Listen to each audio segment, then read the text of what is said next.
My name is Reem Al-Rahmoun. I come from Syria, from Homs. I'm 31 years old, and now I live in Magdeburg for 1 year and 3 months. I lived in Homs and I studied English literature there, and I worked after I was graduated as an English teacher for young men. I think that the teacher is not, for example, as an English teacher, it's not just about teaching the language. The teacher really affects the student as much as the family and the community. When people started to protest in Homs especially, it was like in April, and from April 2011 until February 2012, it was like people were living normally. Every day we go to our work, we got our stuffs, and everything is going supernatural. But at the same time, for example, when it's dark, you can't go out because it's sometimes dangerous.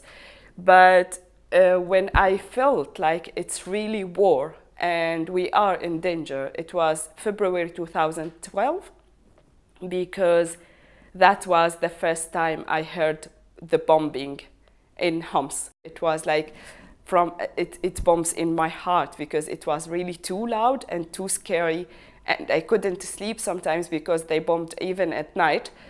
And every time I hear it, I know that someone is dying there. So that's when I realized that we're not living in Syria that I knew anymore. Before 2011, it was like, when I think about it now, I think we were living in a big full life. It was a lie.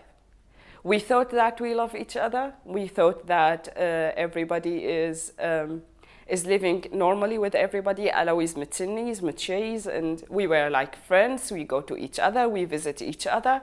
But I discovered later, after 2011, that we all hate each other. Maybe it's not hating, but as someone took Assad's part, and the others took the other part, and the revolution part, and then they started kidnapping each other and killing each other, and then there was no love in our life as we pretended to have. It's a big lie we lived before 2011. I encouraged my cousin who was helping injured people, and I really respected my uncle who encouraged him to go out. And every time he went to a protest or he would save someone who was injured.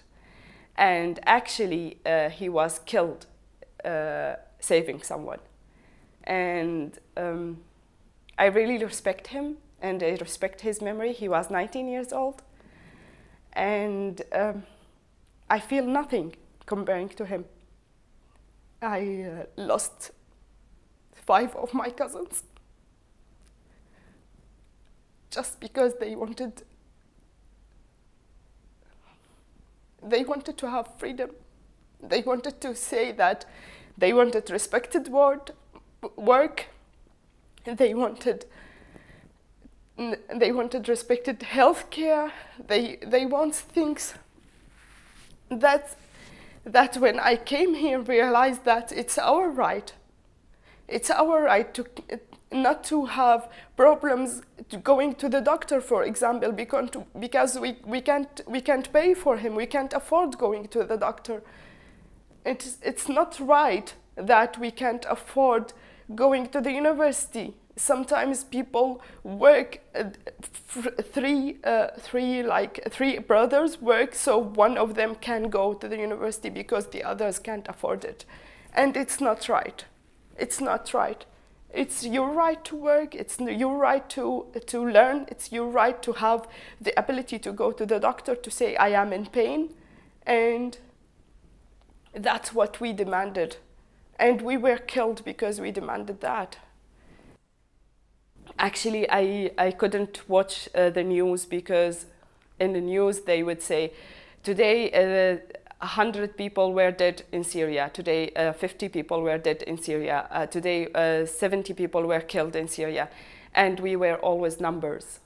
And I hate it because these numbers, these 70, 100, 50, 15, they are persons. I started voluntary service in Offener Kanal, and when I think about what should I do or what should I highlight when I have the opportunity to highlight something in the society, I always care about women because they are really they are not active in this area. Here you can see always, for example, in every project I was participating in, there is a lot of men there, but there's one woman or two women, including me, and that's not good because we have a lot of opportunities to do a lot of stuff, but they are not doing any. And my main concern is to make girls and women more active and more participating in the society, and to raise the awareness that even if you don't know the language, you can learn it, you can be more active, and you can do a lot of stuff more.